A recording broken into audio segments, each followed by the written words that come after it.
My wife's best friend told me she was going to a romantic dinner with her lover, so I decided to follow her out of the house. Her car turned the corner slowly, as if she were going to some appointment, unhurried, as if she had nothing to hide. But I knew. I knew what was coming next. I parked 2 blocks from the restaurant and walked with my chest tight and my hands shaking. When I looked through the window of the brightly lit bistro, there she was. Red dress. A soft smile. Her eyes lit up in a way I hadn't seen in months, maybe years. It wasn't for me. It was for him. And he held her hands on the table with the intimacy of someone who had known her for a long time. It was as if I didn't exist. As if my years by her side had been just a detail. A pause between emptiness and her passion for another man. I couldn't confront her. I couldn't scream, cry, or bang on the glass door to force her to look at me. I withdrew. I returned home in silence, and in that same silence, I wrote a letter. I explained that I knew everything. That she no longer needed to pretend. That I would no longer be an obstacle between her and her new world. I left the ring on the living room table, with a coldness that only pain can teach. When she arrived, she found everything tidy, except for my absence. No fight. No scene. Just the realization of the end. She didn't answer. She didn't ask for an explanation. She simply disappeared. In those days that followed, I discovered what true silence was. The house echoed as if it had been abandoned years ago, and the sound of my own breathing felt offensive. The bed seemed bigger. The closet, emptier.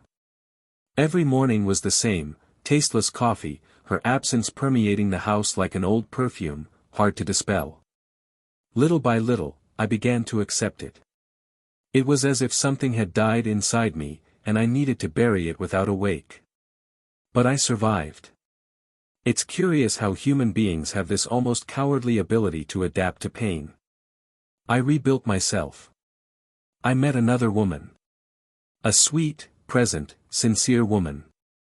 Someone who looked at me with eyes that held no secrets. Who listened to me. Who touched me with care and desire, without memories of other names between the sheets. I fell in love again. I married again. I smiled without guilt. And I believed the past was buried. Until one day, she appeared. The doorbell rang one random afternoon. I was watering the plants with the lightness of someone who had finally learned to breathe. When I opened the door, time stood still. It was her. Thinner. Puffy eyes. Makeup smudged by the dampness of her own feelings. She looked at me as if pleading without saying a word. And then she said, "I still love you.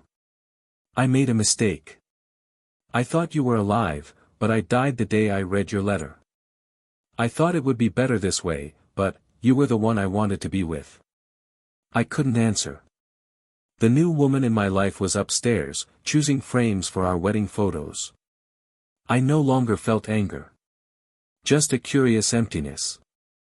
As if the pain no longer hurt, but left a scar sensitive to memory.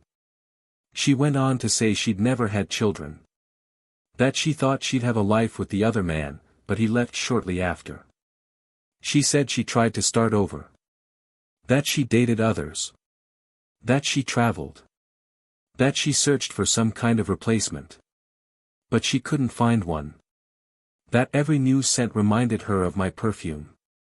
That no voice could soothe her nights like mine did. That no hand could hold hers with both firmness and tenderness. That her emptiness grew year after year. And that it all culminated there, in that reunion. I asked her to come in. We sat in the room, which now had new paintings, new decor, a new soul. She looked around with tears in her eyes. She asked if this was my new home. I said yes. That it was mine, and the one who chose me with a pure heart. She lowered her head. Took a deep breath. I said she thought of me on every birthday. That she wrote letters she never had the courage to send. That she kept the ring I left on the table like a relic. That she could never bring herself to throw it away. "Do you forgive me?" he asked in the quietest voice I'd ever heard. "Yes, I do," I replied, with a firmness unexpected even for me. "But time doesn't go back. And love, it doesn't repeat itself.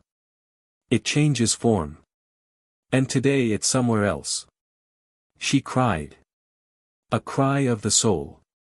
Not of immediate remorse, but of someone who understood that what she lost could no longer be achieved.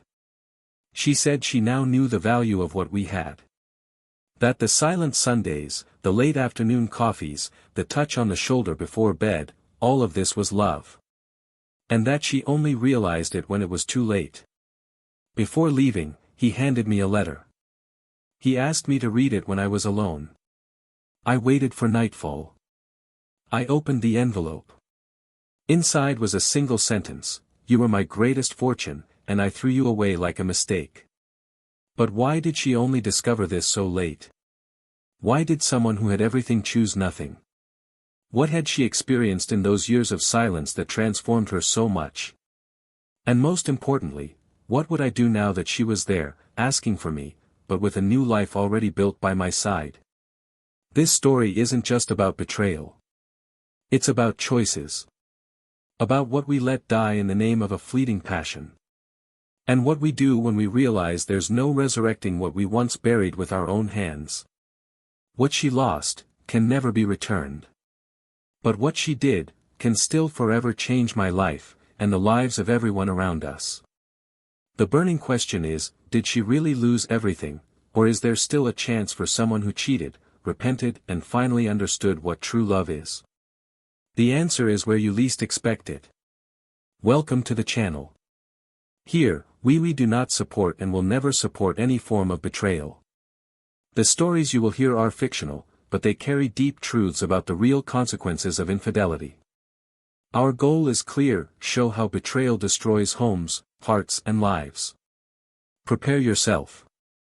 You are about to hear a story intense, dramatic, and shocking. Good listening. They met on a cloudy September afternoon, the kind when the sky seems to hide secrets and people walk more slowly. She was sitting on a park bench with a book she pretended to read, and he was running distractedly with headphones in, unaware that his life would change around that bend.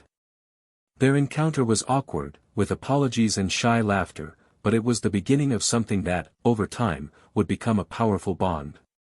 Her name was Laura. He was Daniel. Deep down, they had both given up on great loves. They carried scars from the past, from broken promises, from sleepless nights because of someone who said they would stay and then left. Laura had come from a long, cold relationship, while Daniel was rebuilding his life after losing his father, his job, and the direction of everything that moved him. When they met, it wasn't the right time.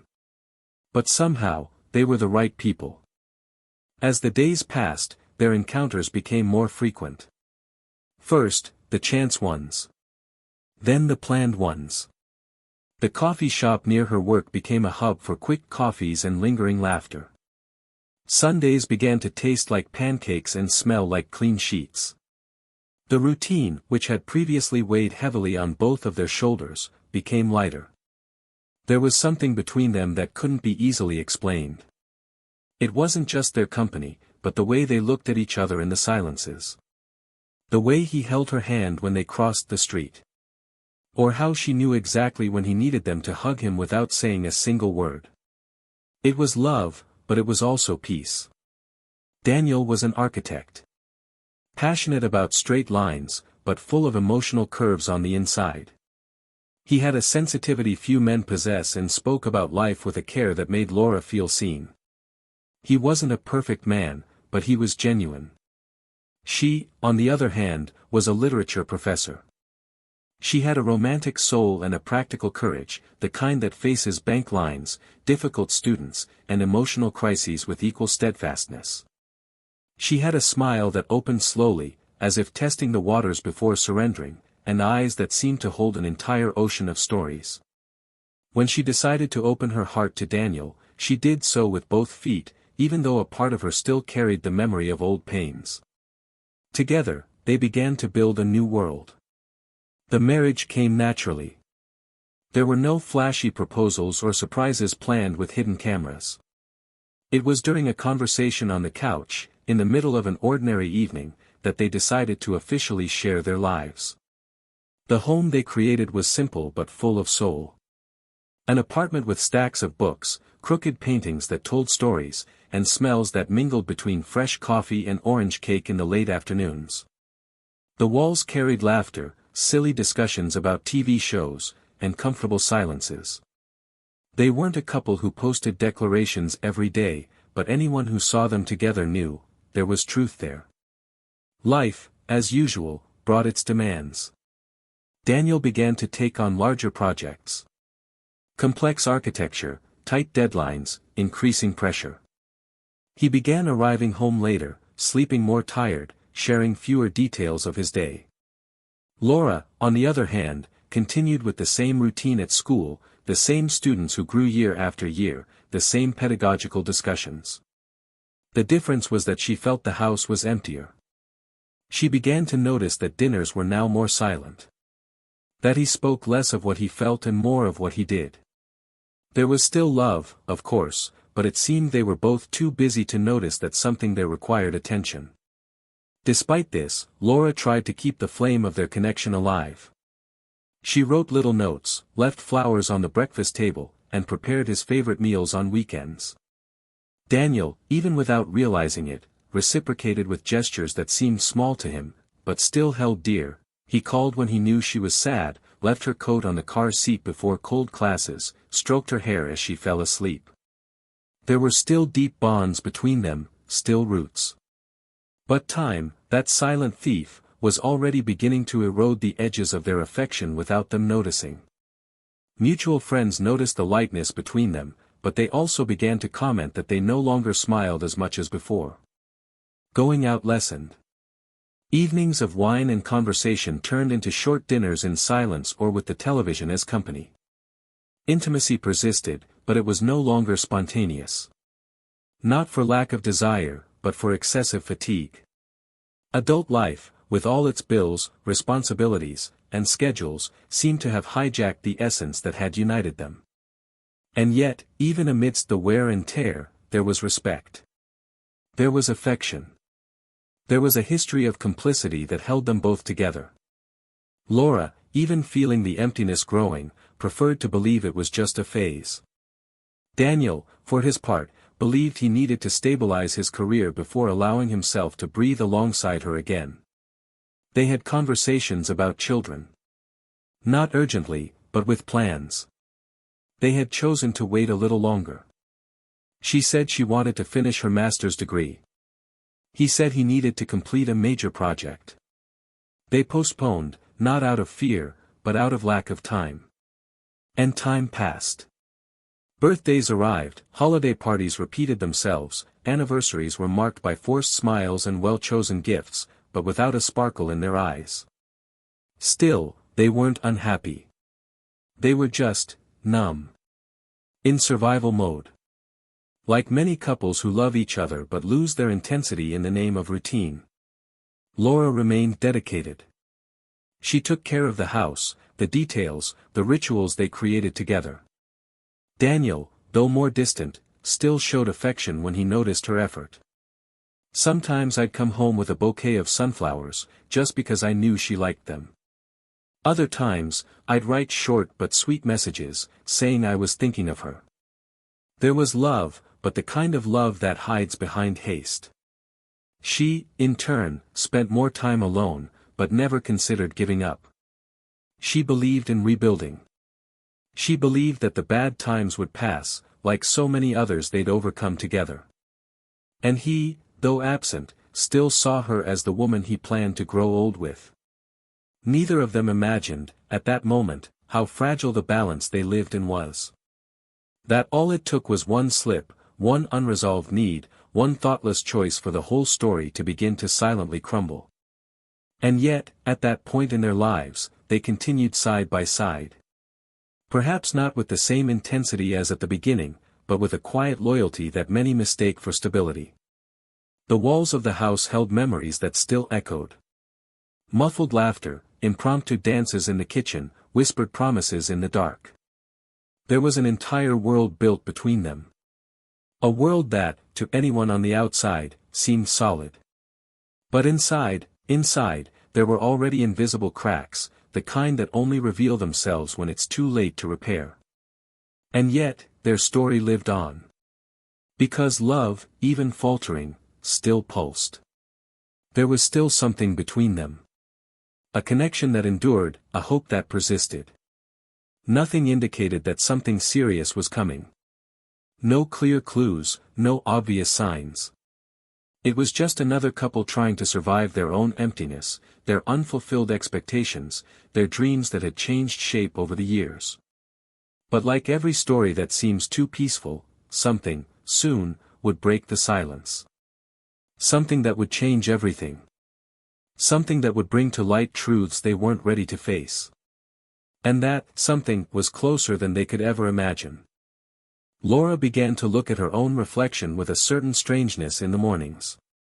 She brushed her hair slowly, as if searching for some trace of the woman she had been, or still pretended to be, in the ends. Her gaze, once awake, was duller. There wasn't exactly sadness, but an absence of brightness, as if everything around her was slightly out of place. Daniel continued to sleep soundly beside her, facing the other side of the bed, almost always distant even when present. He continued to arrive late. Meetings dragged on, projects consumed him, and his cell phone now felt like an extension of his body, vibrating restlessly, diverting his attention even in the moments when they still tried to have dinner together. Laura avoided questions, but felt a growing urgency to be noticed. She didn't know exactly what she was asking for. It wasn't an expensive gift, nor a romantic trip, nor even sweet words every day. It was something simple, a lingering look, a spontaneous touch, a shared silence with no rush to end. But nothing came. Time passed, and the days began to blur together. Important dates lost their significance. Anniversaries of moving into an apartment, small milestones that once seemed sacred now passed unnoticed. Laura tried not to feel resentful, but a part of her began to harbor silent regrets. She was a strong, practical woman, but also sensitive to the absences that go unnamed. He began spending more time away from home. He accepted invitations from schoolmates more often, participated in events he'd previously avoided, and even enrolled in a creative writing workshop on Saturday mornings. He wanted to breathe something new. Not to escape, but to rediscover himself. In the workshop, she met different people. Stories that intersected in moving texts, veiled confessions that transformed into characters and profound paragraphs. Amidst all this, there was a man. Friendly, polite, a good listener. He wasn't particularly handsome, but he had a restrained charm that captivated. They exchanged comments on the texts, sometimes quick coffees after class. At first, it was just that, literary exchanges, intellectual affinities. But like everything that begins with lightness and attention, it gradually deepened. A misplaced compliment. A touch on the shoulder that lingered longer than necessary. An insistent look that, instead of being cut off, was returned with a slight averted glance and an embarrassed smile. Laura felt alive during these encounters. It wasn't exactly desire that moved her, but the feeling of being seen intensely. Of being read in its entirety, like a poem by Camus or Clarice. Her new friend, who also came from a strained marriage, knew how to listen. And that was more seductive than anything. She still loved Daniel. She still believed there could be a return to their complicity. But the days remained the same. His eyes remained focused on work, on his phone screen, on his own obligations. He seemed exhausted all the time. Even on weekends, when he slept more than he talked. And when he was awake, exhaustion was his only topic. Laura tried, but the gap between them widened. Coffees with the man from the garage turned into lunches. Then, an afternoon at a museum. No inappropriate touching, no invasive words. But the groundwork was being prepared. Laura sensed this and struggled with guilt. She thought about Daniel. She thought about the promises made years ago. The impromptu candlelit dinners at home, the plans for children that were postponed by deadlines and priorities. But she also thought about herself. About everything she'd given up to sustain a love that seemed to survive by inertia. She felt torn between commitment and impulse. Between what was right and what made her skin crawl. Daniel, for his part, barely understood the movements. He continued with the same routine. The nights on the computer. The weekends of silence. It wasn't malicious intent. He truly believed he was doing his best. That work was a bridge to offer more comfort, more security. He thought love was guaranteed, like a solid house that withstands all storms. He didn't understand the signs. And when he did, he ignored them. A slight discomfort he pushed aside under the pretense of fatigue. He didn't see that Laura no longer looked at him the same way. That her touch was increasingly rare. That her presence was more physical than emotional. The first kiss happened on a cloudy afternoon. Leaving the workshop, Laura and the writer were alone, walking toward a cafe. There was a pent-up tension. They were discussing a text she had read with a trembling voice. He said it was one of the most beautiful he had ever heard. That she wrote with her heart, but also with pain. She smiled and looked away. He touched her hand. She didn't pull away. And then, without asking permission, he kissed her. It was brief but intense. A kiss that felt more like a question than a statement. She said nothing. She simply walked away with firm steps, without looking back. That night, Laura didn't sleep. She lay beside Daniel, watching the line of his jaw, the way he breathed heavily. She thought about telling him. She thought about running away. She thought about everything they'd built. And also about everything that had been lost. In the morning, she acted normally. She made coffee. She read the newspaper. She kissed his cheek before leaving. The kiss was accepted, but not returned. Like a forgotten formality. Her encounters with the other man intensified. Now there were longer kisses. More daring caresses. Words spoken in the dark.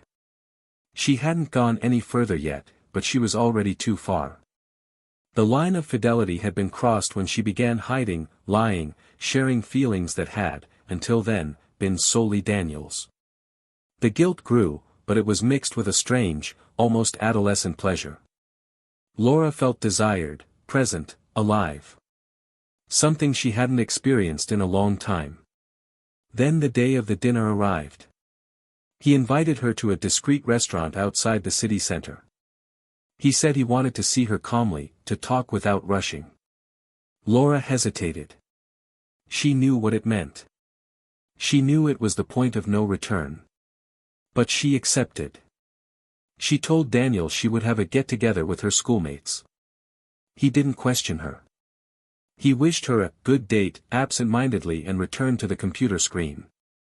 That night, she dressed up like she hadn't in a long time. A tight dress, light makeup, a perfume he liked. When she left the house, her heart pounded as if betraying every step.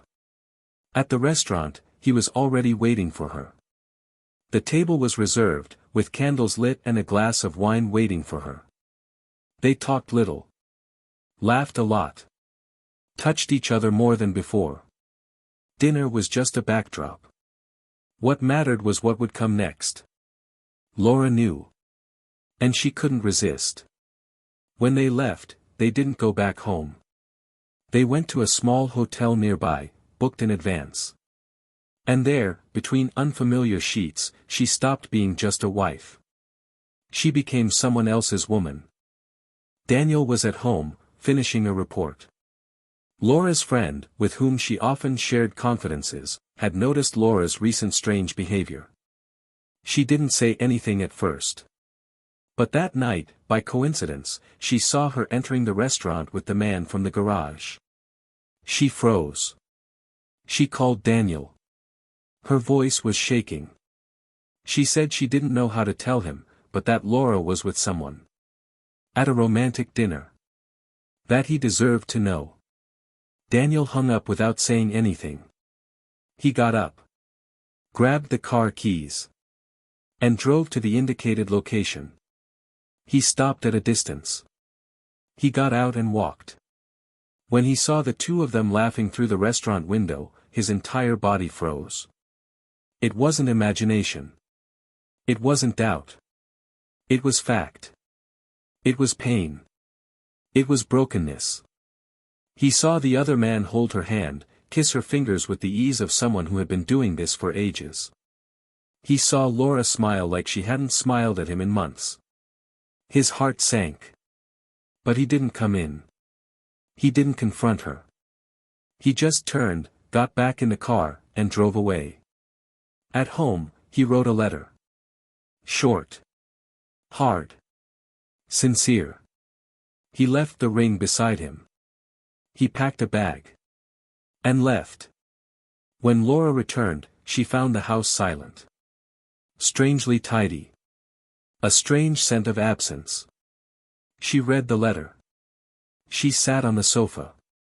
And for the first time since it all began, she cried, like someone who has lost something that can never be recovered. But what she didn't know yet was that Daniel was also hiding something. Something that would turn this whole story upside down. Something that would change everything. It was raining when she decided to look for him. It wasn't symbolic, it was real. Heavy drops accumulated on the car's windshield as her hands trembled on the steering wheel. The address she held in her hands came from an old friend, who still kept in touch with him through social media. Laura didn't know what she expected to find. Maybe a closed door. Maybe the cruelest silence. Or maybe, deep down, she dreamed of a hug that would erase everything. That would deny the past, that would retrace their steps. For weeks, she hesitated. She rehearsed phone calls. She wrote messages she never had the courage to send. She reread the letter he left countless times, searching between the lines for some sign that there was still room for forgiveness. She found none. But the absence of the definitive no was already a ray of hope. And there she was, standing in front of a bright house with a well-kept garden, a swing attached to a small tree, and a children's bicycle leaning against the wall. Her heart raced. A voice inside her kept telling her she should go back. But her feet wouldn't obey. The doorbell rang softly. The sound was muffled, almost timid. Laura smoothed her hair, took a deep breath, and ran a hand over her damp coat. She waited.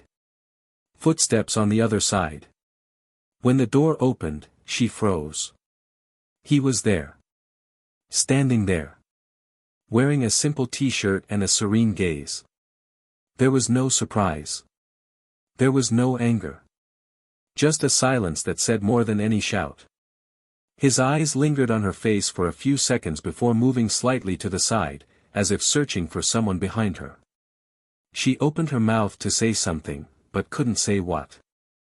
The words froze. Until he spoke, in the same voice that had once made her feel safe. He asked if she was okay. She said she needed to talk. He hesitated for 2 seconds, then opened the door wider. She entered. The living room was cozy. Different from the old apartment. More lively. More colorful. There were new paintings, a blanket on the sofa, photos in frames. And a woman in the hallway. A brunette with a gentle smile, she observed them in silence for a moment before discreetly leaving. Laura swallowed. He offered her water. She declined. They sat facing each other. For long seconds, they said nothing. Then she began, saying she had made mistakes. That it had taken her too long to understand her feelings. That she wasn't there to undo what had been done, but to let him know she regretted it. That she loved him. That she always had. And that nothing that had happened had diminished that. He listened to her silently, without interrupting, without showing any reaction. He simply listened, his eyes fixed on hers. Laura talked about the days she thought about calling. About the nights she cried without being able to sleep. About the places I avoided so I wouldn't remember. And also about the places I was searching for just to feel he was still somewhere.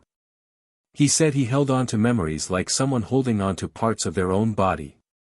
That he was afraid to move on without first trying to reclaim what they had. He remained silent. Until, calmly, he said he didn't harbor hatred. That he didn't hate her.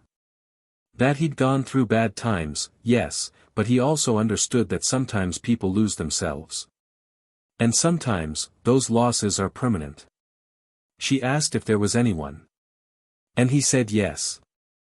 That there was someone. A woman with whom I could be whole again. Who looked at him truthfully. Who touched him sincerely. Who didn't ask for explanations. Laura lowered her eyes.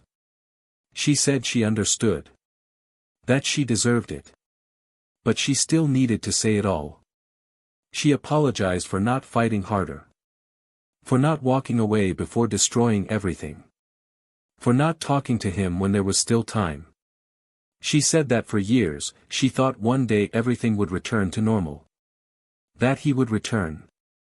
That time would soothe pride and restore love. But time didn't heal. Time only revealed the magnitude of the loss. He took a deep breath. He said he'd also asked himself many questions. That he'd been angry, yes. That he'd cried. That he felt inadequate. But her silence was the answer. That the lack of regret in that moment was stronger than any confession now. She wanted to argue, but he just shook his head, as if he understood and had already moved on. Laura, her eyes full, asked if he remembered their wedding anniversary, the last gift she had given him. He said yes. It had been kept. Not out of attachment, but out of respect for what they had shared. She tried to smile. She failed. She said what hurt most wasn't losing it, but knowing it was she who gave it. That no one took it away. That there was no chance, no destiny. That it was her. And that now she understood the weight of it. He came closer, placed his hand over hers, and said he forgave her. That he held no grudge. But that he had learned to live without her. That he had found a new kind of love. No longer driven by passion, but by peace. Laura tried to hide the pain. But her eyes betrayed it. Then a soft noise interrupted the moment. Quick footsteps. Giggles. And a small boy appeared in the room, running into Daniel's arms. Brown hair, bright eyes. He called out, "Daddy," enthusiastically and threw himself into his lap. Daniel caught him naturally, kissed his head, and said he was going to play. The boy looked at Laura curiously and hid behind his father's legs. She stood still. She didn't know what to say. Her eyes fixed on that small face that somehow seemed familiar. The woman from the hallway appeared soon after, calling the boy sweetly, leading him back with promises of cartoons and popcorn. Daniel then turned to Laura. And with a calm but firm voice, he said that this was his son. A boy who had arrived shortly after his new story began. A boy he raised with love. Who taught him what it meant to truly start over. Who gave meaning to the empty days. Laura, stunned, dropped her bag on the floor. She asked if it was really his. He confirmed it. She asked if he'd always wanted to be a father. He said yes, but that he'd put it off for reasons that now seemed trivial. Then she realized. The pain hit her like a blow. She who had postponed it. She who prioritized everything except that love.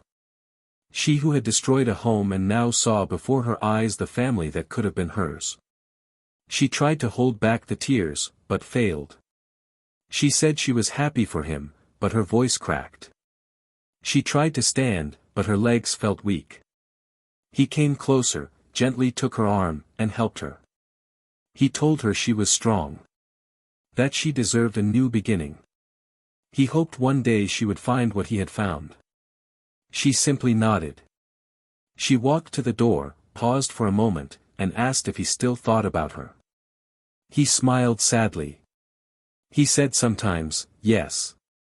But how can you remember a landscape that is no longer part of the path? She left. Outside, the rain was stopping. The gray sky was beginning to clear. And Laura, as she got into the car, didn't cry. Because she knew.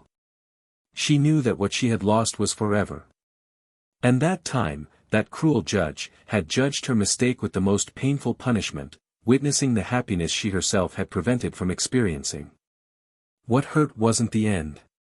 It was knowing that, now, there was nothing left that could be done. Nothing. And that was the hardest truth of all. Laura drove aimlessly through the wet streets, the car headlights becoming blurry spots amid the emotional haze that settled in her mind. Her fingers trembled on the steering wheel, and the muffled sound of rain on the windows seemed to echo within her. There was no music, no comfort. Only the uncomfortable silence of what could no longer be reversed. She didn't cry, not anymore.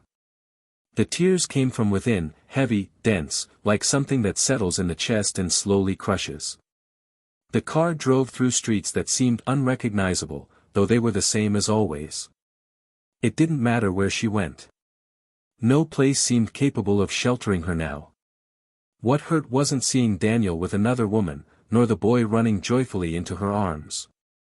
What tore at her was the contrast, the way this new life flowed lightly, as if it had always been that way, and she, who had once been the center of that universe, now orbited outside without any permission to re-enter.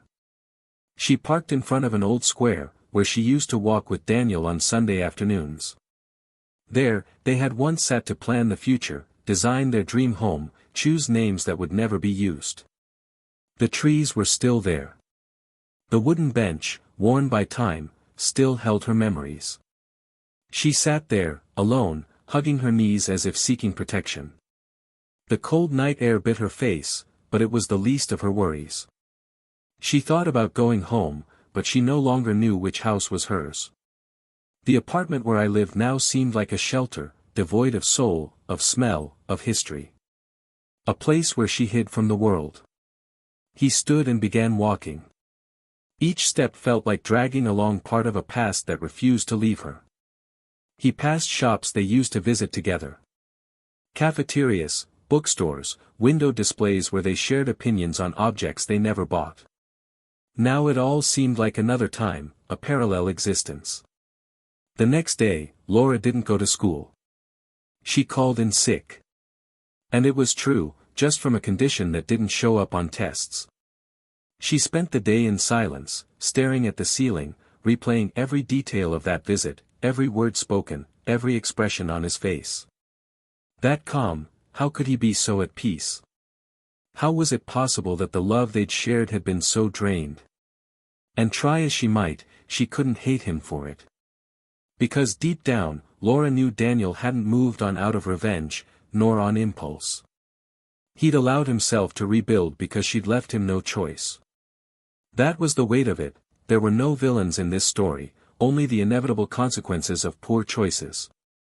A few days later, Laura decided to visit the friend who had unintentionally caused the whole fallout. The same one who, in a fit of miscalculated loyalty, revealed the dinner with the other man. It was a sunny afternoon, a stark contrast to Laura's inner state. When she arrived, she was greeted with a cautious hug.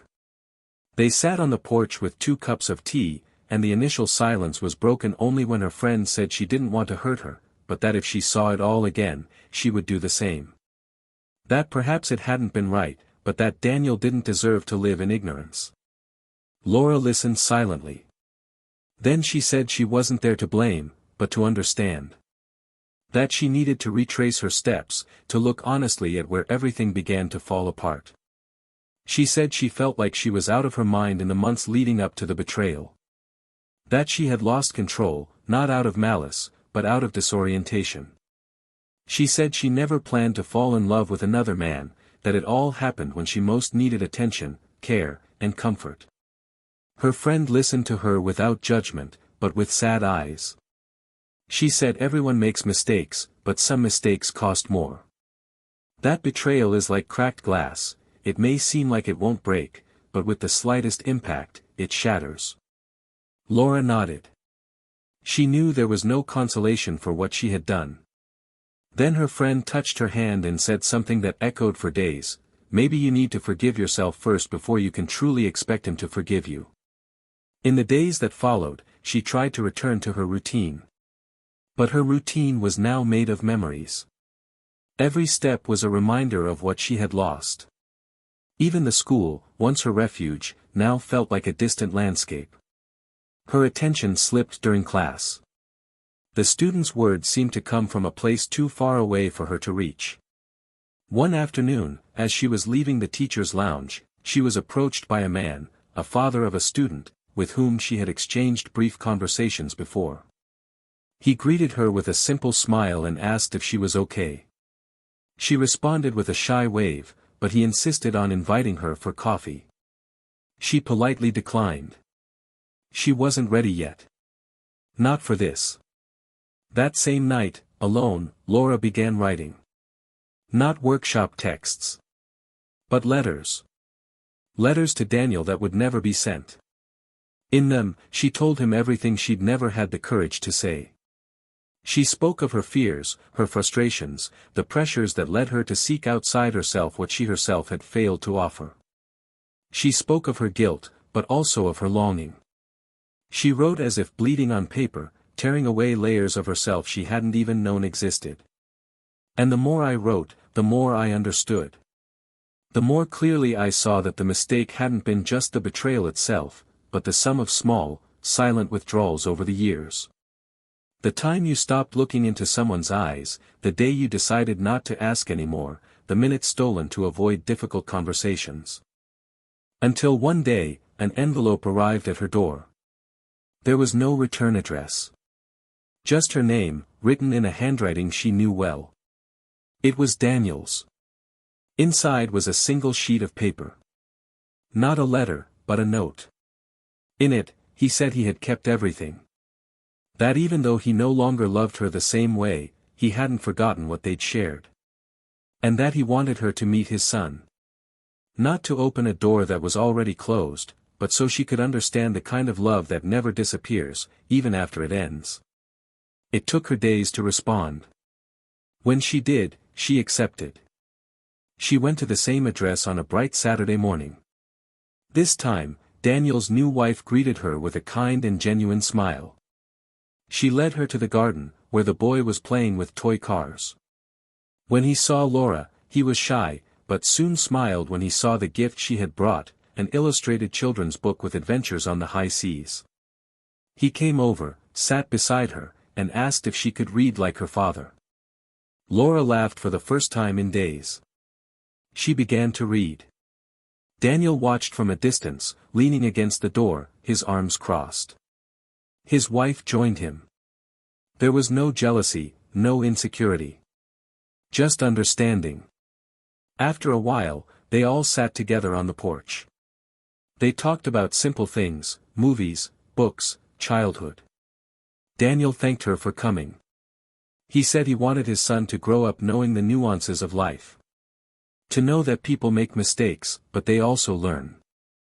That there are second chances, but not all are reconciliations, some are simply opportunities to make right after wrong. Laura understood. She understood there would be no going back.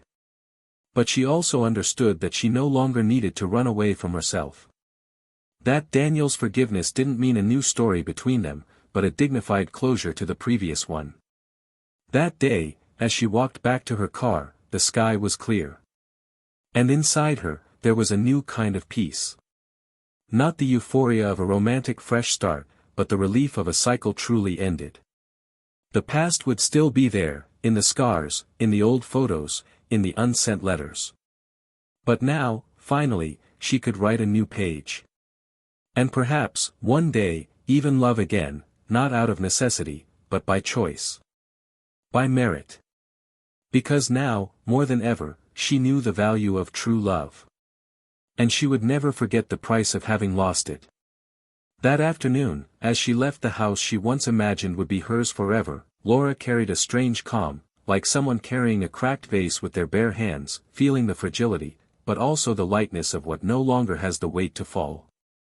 Daniel's words echoed clearly in her mind. It wasn't about hurt, it wasn't about starting over with him, but about understanding that there are bonds that break with dignity when silence is replaced by naked, unadorned truths. The child she had met that day, with such lively eyes and an easy smile, carried a fragment of what could have been, and that thought accompanied her to the car, into the night, into the days that followed. But for the first time, Laura didn't find herself trapped by that thought like a chain of guilt. It was, indeed, a wound still open, but now no longer bleeding. It was a cut exposed to the light of understanding. In the days that followed, she slowly resumed her routine, but with a different outlook. She began to listen more, to look more deeply at the people around her. The students noticed. So did her colleagues. Laura was no longer the distracted woman lost in her own absences. She was someone who, though still scarred, had found a way to move forward even without absolute answers. She began writing intensely again, but now no longer about loss, but about possibilities. Her texts ceased to be hidden letters and became chronicles of life, reflections on choices, on consequences, on what time, relentless, teaches those who truly listen. There was a moment during one of their morning walks when he passed a familiar face. It was him, the man from the writing workshop, with whom it had all begun. He was sitting alone, with a book in his hands and a face that no longer had the same impact on her. She stopped, took a deep breath, and, in a moment of kindness, greeted him. He looked up in surprise, but smiled. They talked for a few minutes, without tension, without guilt. He talked about the texts he was still writing, about the life that hadn't turned out as he'd imagined, and she simply listened. At the end, he asked if she still thought about him, to which Laura replied with disconcerting sincerity, "I did. But today, I think more about myself." He nodded, understanding. There was no invitation for coffee, no exchange of numbers. Just a wave, and their two paths parted again, now without ties. A few days later, Laura received an unexpected invitation. It was from Daniel's new wife. A delicate message, thanking her for her presence that morning and proposing that, if Laura wanted, she could be a part of the boy's life in a subtle way, as a family friend, a different kind of reference. She said it wasn't a gesture of charity, but of empathy. That the boy had liked her, and that perhaps, somewhere in time, there would be room for unlikely reconstructions. Laura took a while to respond. She didn't know if she could. If she deserved it. If she would achieve it. But she reflected. And understood that there was something greater than pride itself, the possibility of reframing pain. She responded by saying she accepted, with gratitude, and that she would proceed with extreme caution. That she would never overstep her bounds, but that she did want to repay what she received that day with presence and truth. And so, little by little, she began visiting the house again, not as a shadow of the past, but as a discreet, silent presence that gradually gained a foothold in the boy's life. She brought books, stories, and educational games. She sat with him in the garden, told him fables, and listened to his questions. And in that innocent coexistence, she realized she had found a kind of love she hadn't expected. Not the romantic, overwhelming kind, but the kind that heals. That reconnects. That allows one to be useful. Daniel, ever observant, saw everything from a distance, and although he said nothing, he showed approval with simple gestures, like making her a cup of tea or leaving a book aside that he knew she would like to read. One day, while reading to the boy under a tree, he interrupted her and asked why she didn't live there. Laura smiled tenderly and replied that everyone has their place, and that hers was where she could do good, even if only for a short time. The boy, with the raw wisdom of children, said he thought she was a bit of a mother too. She held back tears. Because there was nothing more honest than that sentence. Because in that moment, she understood that she had been transformed, that the emptiness that once gnawed at her chest now gave way to something new, less possessive, more true. From that day on, their meetings became regular. There were no titles, no promises. But there was respect. Something rare was being built. On one occasion, Daniel's wife invited Laura to a small event at the boys' school. A day of introductions, shy smiles, colorful drawings. Laura hesitated, but went. Upon seeing her, the boy ran and proudly showed her his drawings. Daniel, beside his wife, watched silently, as if understanding that there are cycles that don't need to be broken violently. At the end of the day, as they said goodbye, Daniel's wife held Laura's hand for a second and said, "Thank you for not giving up on being a better person." That night, already at home, Laura looked out the window and thought about the sentence. How it echoed like a reflection of what she had become. She was no longer the woman who ran away, who hid behind her own mistakes. She was someone who recognized what she had destroyed, but also what she had decided to rebuild. She thought about Daniel's love, no longer with desire or regret, but with gratitude. He was the great love of her life, and perhaps always would be. But now he was also a lesson. A mirror that showed her everything she could have been and everything she could still be, in a different way. And it was during this process of rebuilding that she met someone new. A literature teacher who had recently transferred to her school. Shy, but attentive. Intelligent, with a quiet sense of humor. There were no immediate sparks, no sleepless nights. There was conversation. Walks to the parking lot. Book swaps. Slowly, they discovered affinities, preferences, and weaknesses. Laura told her story, without hiding anything. He listened respectfully. He said he admired her courage. That few have the greatness to face their own mistakes and transform pain into growth. She smiled. For the first time, a light smile, weightless, uninvolved by the past. They started going out. Nothing grand. Cafes. Exhibitions. A late afternoon walk along a lake.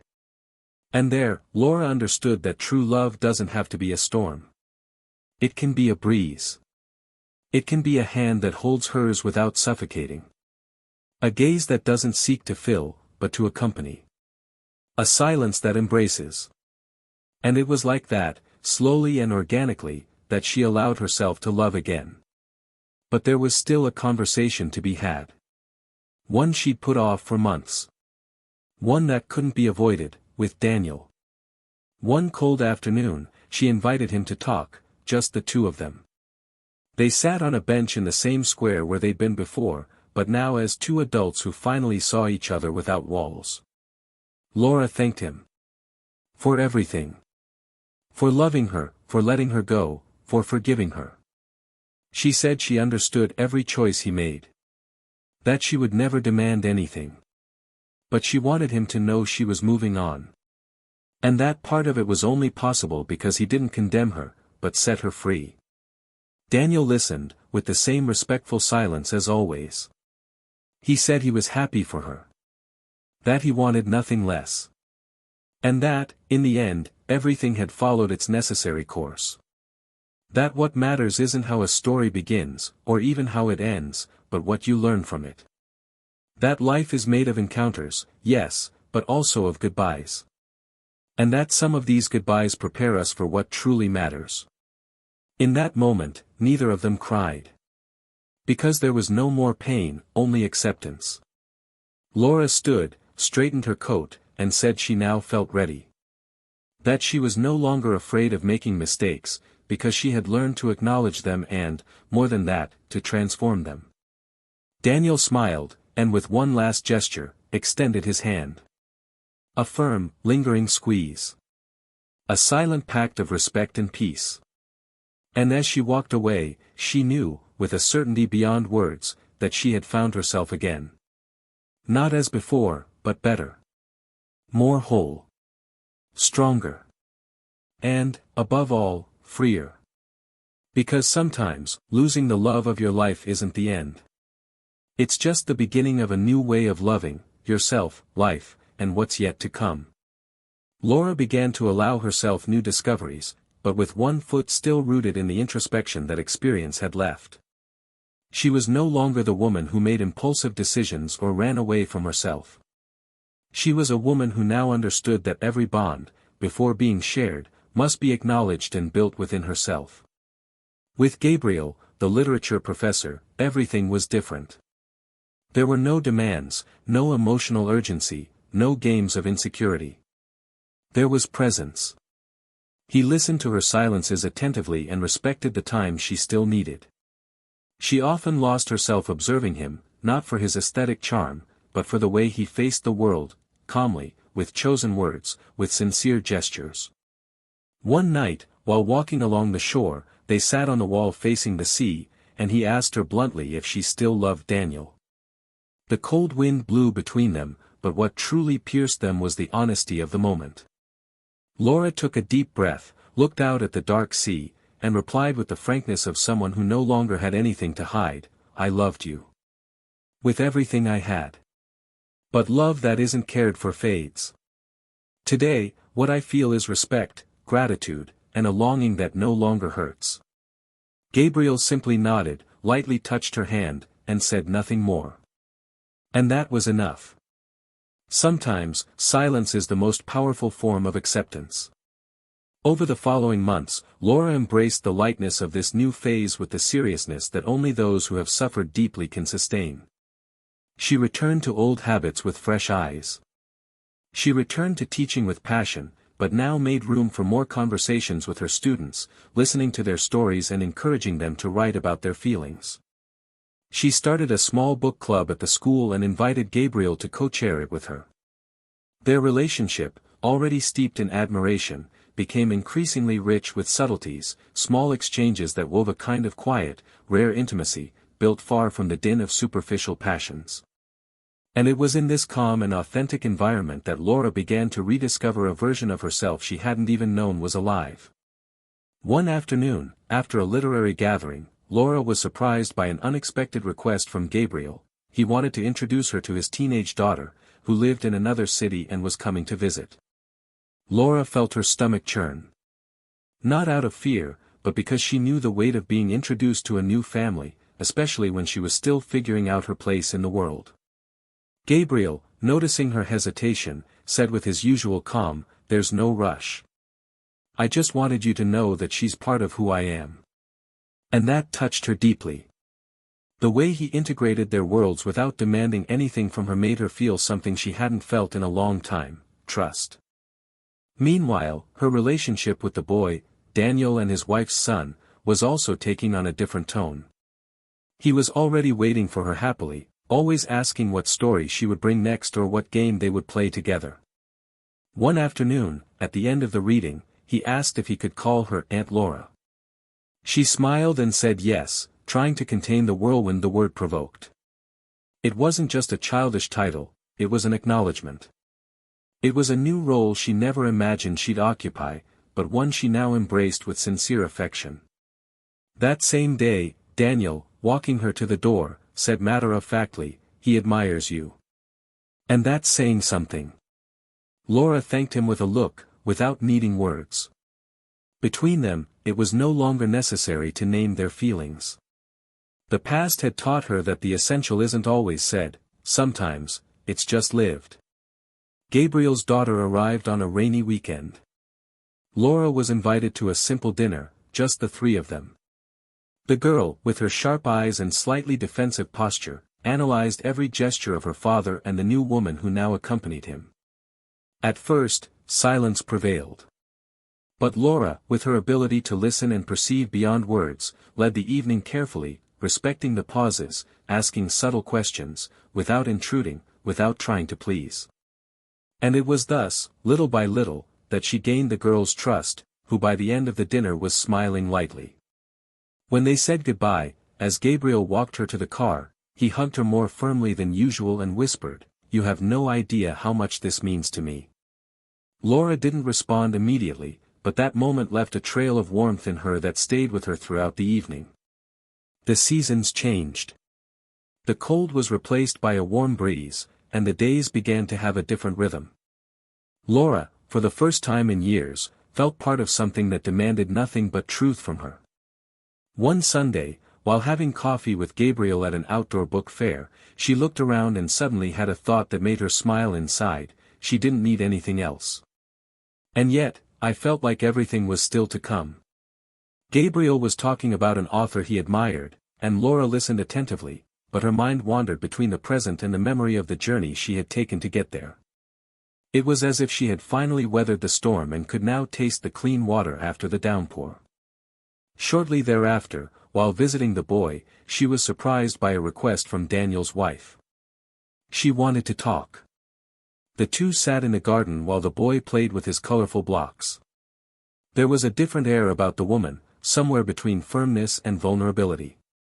She said she recognized Laura's courage, that she knew how difficult it was to rebuild after everything.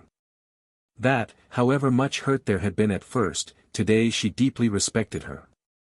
And, in an unexpected gesture, she handed her a small box with notes and drawings made by the boy, telling her that he had kept everything Laura had given him. You are part of his story now. And that is greater than any resentment that may have once existed. Laura held the box gently, trying to contain the impact of his generosity. She felt that there, in that gesture, was a silent closure, a kind of mutual absolution that transcended any label. On a particularly starry night, Laura and Gabriel sat on the terrace of his apartment, silently gazing at the sky. Between sips of red wine, he told her he was happy to have found her, even though their paths had been marked by pain and loss. It's curious how life rebuilds us without us even realizing it, he commented, and she smiled, saying she never imagined a new beginning could be so serene. He held her hand more firmly and, with a restrained gleam in his eyes, said, I'm not with you out of pity, Laura. I'm with you because I admire who you chose to be after your fall. And in that moment, she knew there was love there. A mature love, without illusions, built on the ruins of a past that no longer hurt, but served as the foundation for something much greater. Time passed like a river that, though gentle, carries leaves, stories, and goodbyes. And on an ordinary Saturday, at the end of a public reading organized by the school club, Laura was approached by a former student, now an adult, who told her that one of her texts had helped him through a very difficult time. That understanding the feelings she described had made him realize it was possible to move forward even after losing something precious. She thanked him, touched, and as she watched him walk away into the crowd, she understood that her pain had not been in vain. That her failures, courageously exposed, had served as a path to other paths. That, somehow, shared pain becomes a bridge to new beginnings. When she returned home that night, she found Gabriel and her daughter preparing dinner. Music played, familiar scents, and voices harmonized. And there, amidst the set table and the simple smiles, she felt that she was finally home. Not the one from the past, not the one she imagined with Daniel, but a real home, made of respect, truth, and conscious choices. She kissed the girl on the forehead, held Gabriel's hand, and for the first time, she didn't feel guilty about being happy. Because now she knew. She knew that every mistake carries weight, but that not every mistake needs to define the rest of one's life. She knew that true love doesn't demand perfection, but surrender. She knew, most importantly, that rebuilding isn't about erasing the past, but choosing to carry on even when all seems lost. And, above all, she knew that living is often about accepting that some stories need to end so that others, more truthful ones, can begin.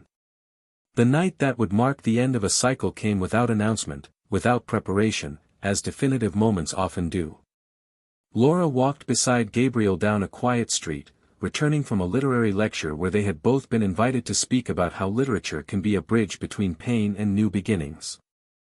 They were still dressed in their attire, but their expressions held a rare lightness, as if every word spoken that night had reaffirmed what they already knew silently: they were where they were meant to be.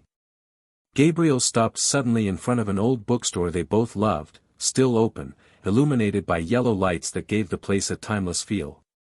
He gently pulled her hand, entered, and among shelves of ancient volumes and forgotten poems, knelt with a simple ring in his hand, wrapped in a small blue fabric box. He said nothing grand. Only that he wanted to continue writing their story, even though he knew life never comes with blank pages. Laura looked at him and felt a deep tremor, not of fear, but of emotion. Yes, she had loved before, and she had been lost before, but here was someone who recognized her whole self, scars and all. And for the first time, she answered without hesitation, yes. A few months later, in an intimate ceremony, they were married late in the afternoon before a few friends, amid wildflowers and whispered promises. Gabriel's daughter carried the rings, smiling with silent pride, and at the end, as everyone retired, she hugged her tightly, calling her Laura without the weight of formality, but with a sweetness that only those who accept the other person completely can offer. Laura wept. Not for the past she had left behind, but for the present she now lived fully. The woman who had once lost herself in her own choices was now someone who inspired, who taught not only in the classroom, but with her own life. Meanwhile, Daniel observed this new phase from afar with the eyes of someone who knows the value of silence. He remained married, raising his son with affection and dedication. Laura's visits to the boy became less frequent, not out of disinterest, but out of mutual respect between all parties involved. There was now a fine line between them, made of memories and lessons learned, not resentment. One morning, while taking the boy to school, Daniel met Gabriel at the entrance. The two exchanged a few words, but enough for a non-verbal confirmation that they were at peace. Not rivals. Just two men who, through different paths, crossed paths at the center of the same story. Daniel shook Gabriel's hand firmly, sincerely, and said he hoped he would make her happy. Gabriel replied that she had already learned to be happy on her own, but that he would be there to guide her along that path. Daniel's ex-wife, for her part, faced this phase with the sobriety of someone who has learned to live with the consequences of her choices. The marriage between her and Daniel, though discreet, remained solid, and mutual respect was what sustained their family. She knew that Laura's silent presence carried a weight that could not be ignored, but, surprisingly, she never showed discomfort. She had understood that the pain of the past didn't need to be relived, that Laura now represented something different, a memory that helped everyone remember the value of decisions. In a conversation they had alone, she even expressed gratitude, not for the pain they had experienced, but for Laura's courage in not insisting on destroying what had already been rebuilt with effort. Laura listened humbly. She no longer needed excuses or applause. Her greatest victory was being able to look at herself in the mirror and not look away. The boy grew up surrounded by affection. Over the years, he came to understand more clearly the unusual dynamics between the adults around him. He never saw fights, never heard accusations. Only presence, care, and truth. And this shaped him differently. He became an empathetic, observant teenager, and one day, in a school essay, he wrote about the different forms of family, and how some connections don't need to follow a traditional script to be real. The text, read aloud at a presentation, moved Laura, who was present, next to Gabriel. She didn't cry. She smiled with her heart, understanding that all of it, all the pain, the sacrifices, the silences, had served to help that boy grow up knowing that love can be different, but should never be false. Over time, Laura and Gabriel's story became known among schoolmates and close friends not as a scandal or a past to be hidden, but as an example of overcoming adversity and maturity. Many saw themselves in her. Many began to rethink their own behaviors, their own carelessness in relationships. And, without ever making it a banner, Laura inspired. Not because she was perfect, but because she had the courage to start over with dignity. Years later, Laura published a book. Not an autobiography, but a work of fiction based on lived experiences, exploring the limits of love, the risks of betrayal, the value of forgiveness, and the strength that emerges after losing everything. The book was well received, touching people of all ages. At one of her book launches, a teary-eyed woman approached her and said she was about to cheat on her husband when she read her story and decided instead to sit down with him and talk. Laura hugged her wordlessly. That was it. That was what it had all been for. Daniel, now with gray hair and a serene expression, also read the book. One afternoon, he sent a short message to Laura: "Thank you for transforming what was pain into something that helps others avoid making the same mistake." Your book is more than literature. It's redemption. She didn't respond immediately, but smiled as she read it. She tucked the message away like someone tucking a petal between the pages of a diary, not to remember it with sadness, but to honor the journey she's traveled. And so, each character in that story found their path. Some with greater pain, others with greater peace, but all with scars that became part of their very bodies. The betrayal that nearly destroyed so many lives ended up becoming a bridge. Painful, yes. Difficult, without a doubt. But necessary. Because only through sincere recognition, facing the consequences, and the humility to ask for and offer forgiveness, can the past be transformed into a firm foundation for a new future. Now tell me, what did you think of this story? Which part struck you the most? Comment below, we really want to hear your opinion. Take advantage and subscribe to the channel so you don't miss the next stories that, like this one, are told from the heart, and with truths that we all carry, even if in silence. And here's a thought, betrayal doesn't just destroy marriages, it destroys trust, it destroys invested time, it destroys memories, dreams, and often even the very identity of the betrayed. A thoughtless choice can ruin years of true love. So, cherish those who love you, those who choose to be by your side, every day. Because rebuilding is possible, but scars never disappear completely.